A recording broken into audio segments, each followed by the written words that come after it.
How's it going, everybody? This is Mustard and Ketchup here once again, bringing you Week 6 for our EU predictions of the ESL Pro League and Week 5 for the North American Pro League.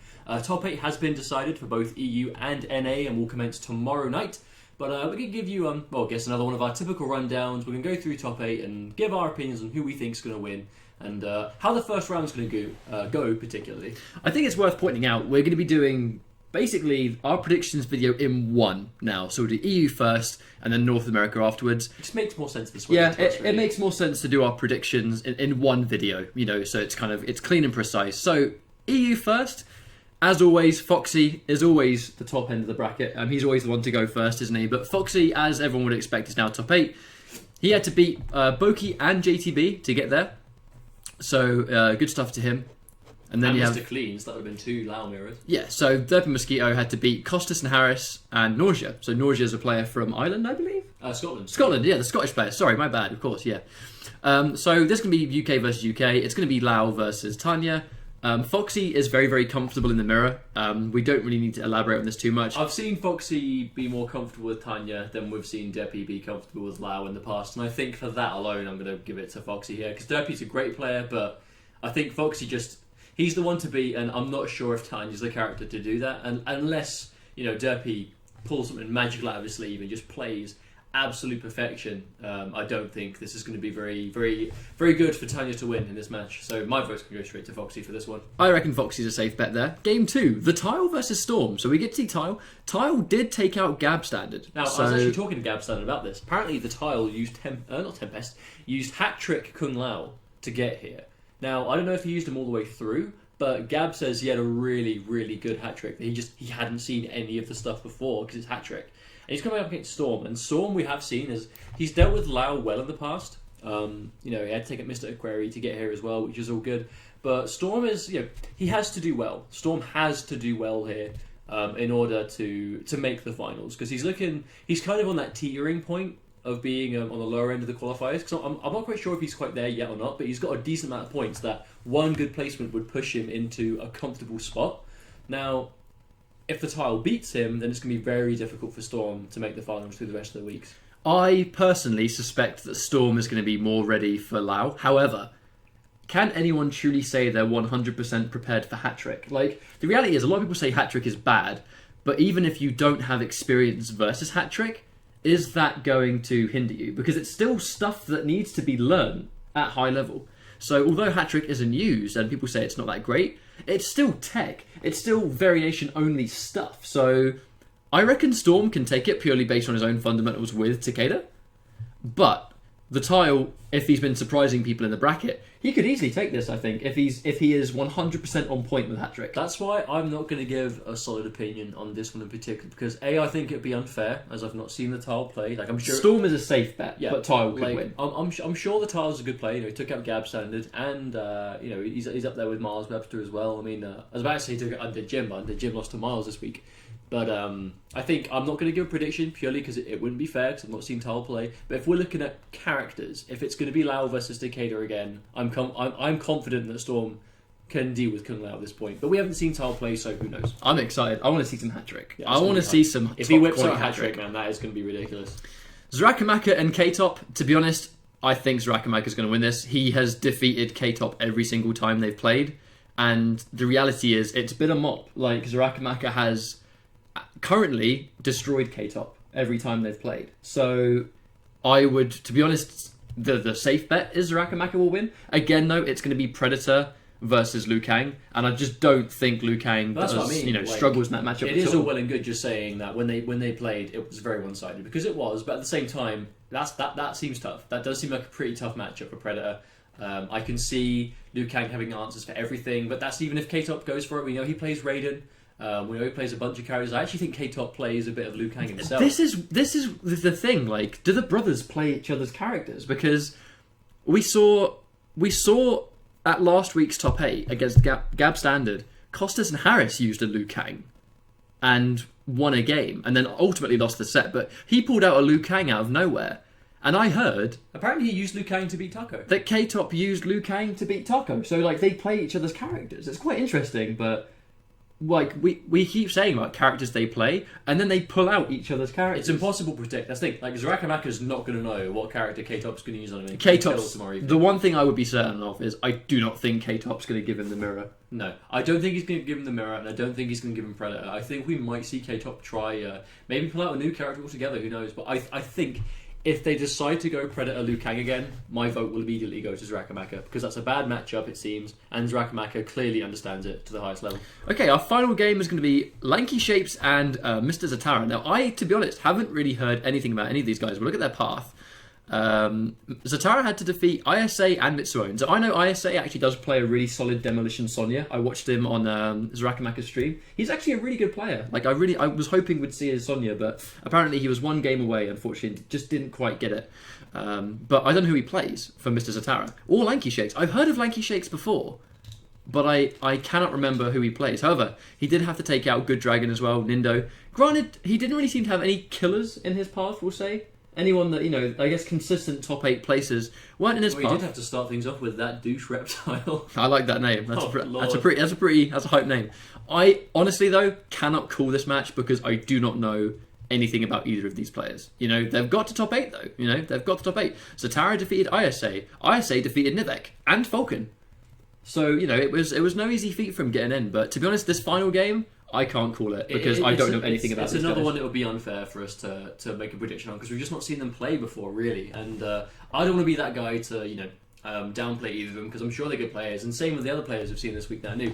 I think EU's going to have a lot of scope for unpredictability I want tomorrow to be unpredictable. I want tomorrow to take me by surprise. I want to see some hat trick. I want to see some people that we haven't really seen before do really well. That would be a good situation, I think. But that does move us on to NA, which... not going to lie to you guys, NA is going to be a bloodbath. I am more excited for NA than EU. For the first time in ESL Season 2, I'm more excited for NA. Purely because, we're going to go over these matches, guys. Every game is seasoned offline MKX player versus seasoned offline MKX player. Also, it's the debut... everywhere. The debut of Yomi into the top 8. Finally, they managed to break through the curse of not being able to make it, and here they are. They've got DJT and Forever They King. did seem to struggle for 5... I mean, no disrespect, it's taken them 5 weeks to break top 8. There's no getting around that. I would like to point out, why is he signing up as Forever King? Is his name until 2016 not Burger King? Indeed. Why is he Forever King? Maybe he didn't change his gamer tag.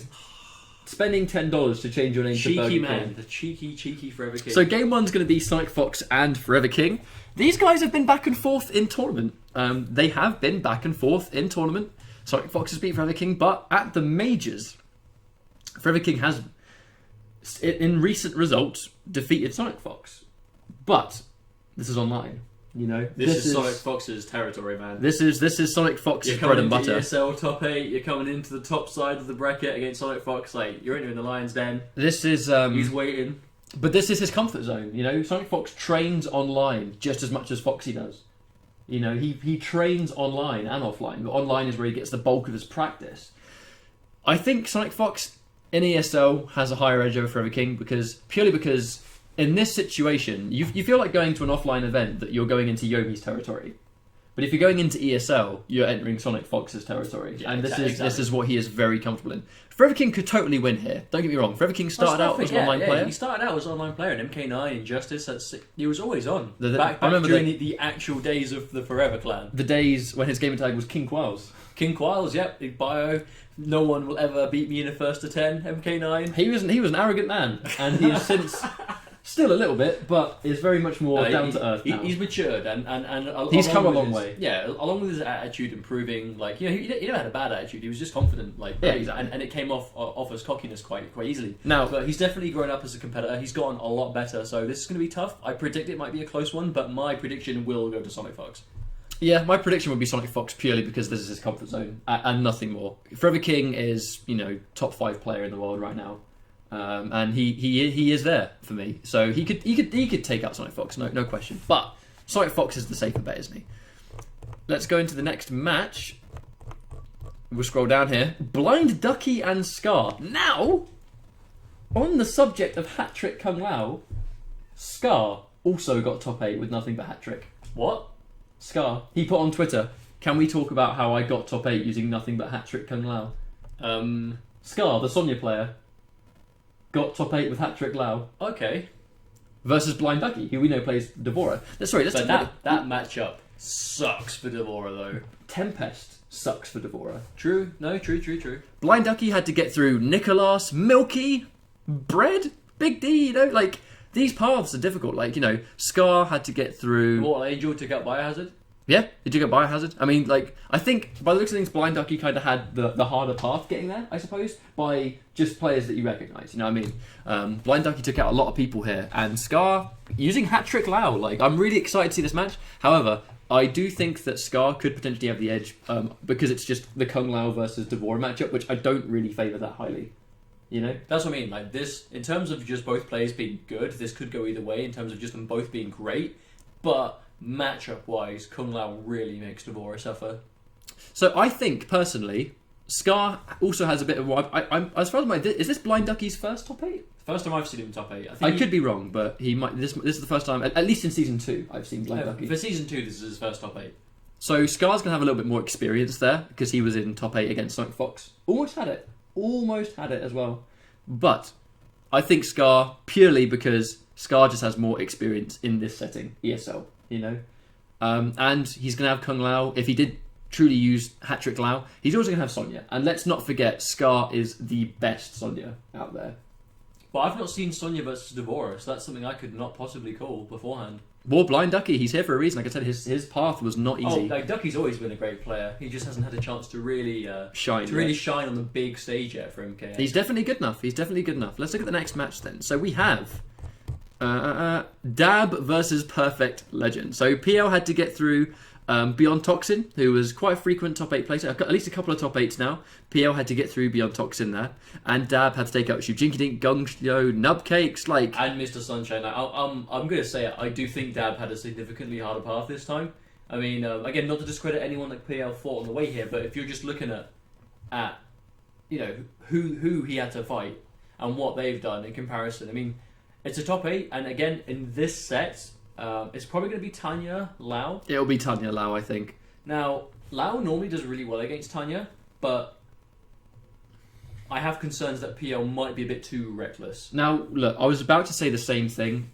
PL is a very, very, very strong player, but in ESL top 8, he seems to make some very questionable decisions. Like, it's almost like he understands a lot about Kung Lao, but when it comes to ESL top 8, he just goes like the Perfect Legend we used to see in MKX, which was just recklessness for the sake of it. Like, in the sense where Kung Lao is so insanely safe, I find sometimes that when the pressure's on, I really feel like PL takes unnecessary risks with such a safe character. But that's what I mean. Like, he always weighs out risk reward. Like he was known for his reads with MK9, and a lot of the time it does pay off. But from what we've seen of him in season 2 so far, we see a lot of teleports that get punished hard.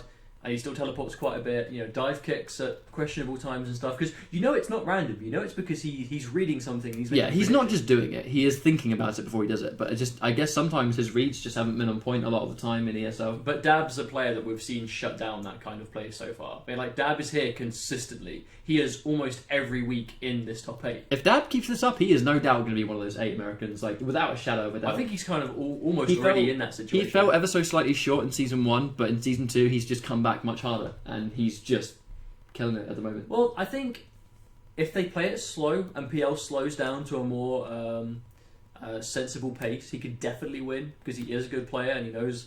And there's no way he's not going to know the Tanya matchup at this point. Like, there's no way he's not going to know it. And Dab, has to fight Laos quite often. I know. I mean, in his road, especially to top 8. But again, the matchup, it's not that great for Tanya. The last thing I'm going to say is PL needs to win this one. He's made top 8s, don't get me wrong, but he needs this win. He needs the comfort of those points. Because it would be a huge shame to not have him at the season 2 finals when he's been working so hard. I mean, we know how hard. Because we know PL personally. We know how hard he's been working, and I would love nothing more than to see him in season 2 finals, and he needs this win to get there. I think because of that alone, because of PL know what's riding on this. I mean, to the standard observer, it might just seem like, it's just a round 1 top 8, but to PL, this is everything. If he goes home in at round 1 tomorrow, it could be over for him in ESL season 2. Now, he knows that. There's no way he's not preparing for that. So for that reason, my prediction does actually go to PL because I think he's going to pull out some really sensible, smart, fundamental play and make this happen. I think because he knows if he doesn't, he's not going to Season 2 finals. I'd be inclined to agree with you. Under pressure, he has been able to perform. Not necessarily in MKX, but I feel like now he needs to be clutch, and he is a clutch player. So I would honestly say that I think PL could go all the way this week. I mean, he almost defeated Sonic Fox in grand finals of the preseason. It was 3-2. So PL has what it takes. I'm confident he actually will be able to do well this week. Not to discredit Dab, I just think PL is so insanely hungry for this. He will make it without a doubt, it could go either way. I just think due to what's on the line and how hungry PL is going to be, I would like to see him take the win. Now, final game before we wrap this up. Now, this is very exciting. It's going to be CR Dragon and Yomi DJT. DJT finally get to top 8. So CR versus Yomi on the top and the bottom. CR versus Yomi on the top and the bottom. I mean, like, let's look at the paths. Dragon had to get through Black Mamba. He had to get through DSV K9 as well. He had to get through K9 to get here. DJT had to get through Showtime, Jago Blake, and Wound Cowboy. Like, they both had quite difficult paths here. But DJT obviously taking out Showtime, Jago Blake, and Wound Cowboy. Like, this is a good week for him so far. Now DJT did this with War God Cole Khan. We know that he actually has a really good War God anyway. He's used him in tournament. He has used War God in tournament multiple times now. Almost feels like maybe they're trying to learn Cole to deal with Madden for NEC, but maybe. But I think for that alone, I mean, Dragon's going to be bringing out Tanya. Apparently, he played a little bit of Quan into qualifying, but I would expect to see Tanya from him before anything else. Now, Tanya's full of holes in terms of her pressure, her wrecker pressure, holes everywhere. What does War God shut down? I was about to say, what can War God completely go to town with? Holes in strings. So to be honest, my prediction here is actually going to be DJT, because the characters that Dragon plays, DJT has so much extensive matchup knowledge. MIT plays Tanya a lot, like is his main and has been for a while. I'm not sure if he's changed. I've not seen MIT play in a while, but you know, especially during Evo season, it was all Tanya, and that's who DJT's training partner is. Michelangelo plays Summoner, so the characters that Dragon has, DJT is going to be ready for that. Yeah. So to be honest, I really think the safe bet here is I think DJT can pull it through. Dragon seems to be a bit more experienced online, but DJT is just going to be ready for this matchup. Well, and I would say that DJT is going to go through. Well, you've heard us say this about all four, and for good reason. Like, this could go either way. We just think that DJT might have the edge in terms of character pick, and DJT is a phenomenal player. This is the best North American top 8 I think ESL has ever had. Yeah, honestly. Free. Like every single player in this bracket is phenomenal, and it's going to be anyone can beat anyone in this bracket, and that's why I'm excited for it. But I think that's going to be it. To be honest, I mean that's going to wrap this up. I do much prefer that we've gone through the two predictions in one to kind of, I guess, try and keep the channel a little bit more streamlined.